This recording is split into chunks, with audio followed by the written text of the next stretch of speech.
crois qu'il y a une spécificité tout à fait particulière de la yeshiva des étudiants qu'a pensé le Rav Gérard Zizek. Il l'a fait en écho à la yeshiva des étudiants que j'ai connue dans ma prime jeunesse à Strasbourg. Et l'idée, c'était que ce soit un lieu où chacun puisse venir de là où il est, sans avoir des prérequis, mais que son ambition soit toujours d'avancer dans l'étude. C'est pas un centre communautaire. J'adore les centres communautaires, on peut faire du ping-pong, moi je me sens peut-être dans le ping-pong, on peut faire plein d'activités. La yeshiva des étudiants, comme son indique, c'est un lieu d'étude. Et l'étude de tous les textes, y compris des textes qu'on n'a pas l'habitude d'aborder. Je sais que la grande spécificité du Rav Zizek, avec qui j'ai l'honneur d'étudier parfois trop peu à mon goût, c'est de se plonger dans le Maharal.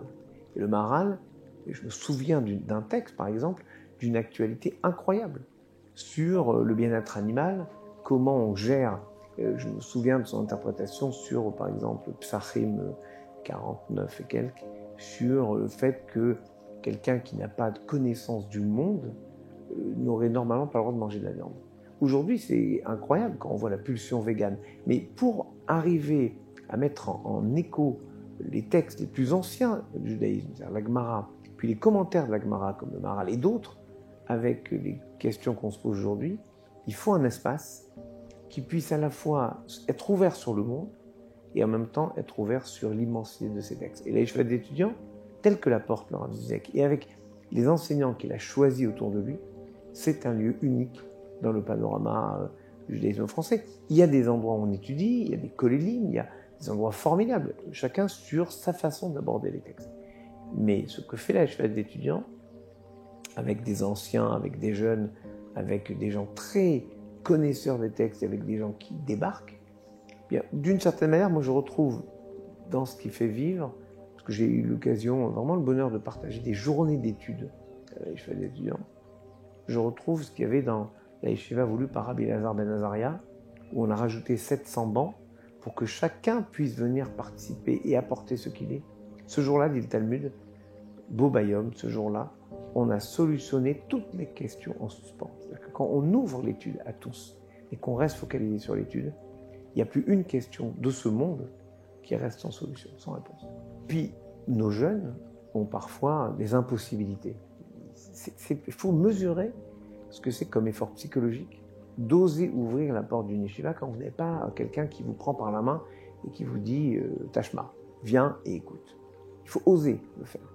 Donc il faut un espace ouvert qui soit à la fois assez accueillant et ce lieu qu'on peut voir ici, moi je trouve que c'est ce lieu dans le lieu, c'est Nes Betor Nes, dirait le Talmud, un miracle dans le miracle, parce que c'est un lieu ouvert dans un espace ici qui est plutôt accessible.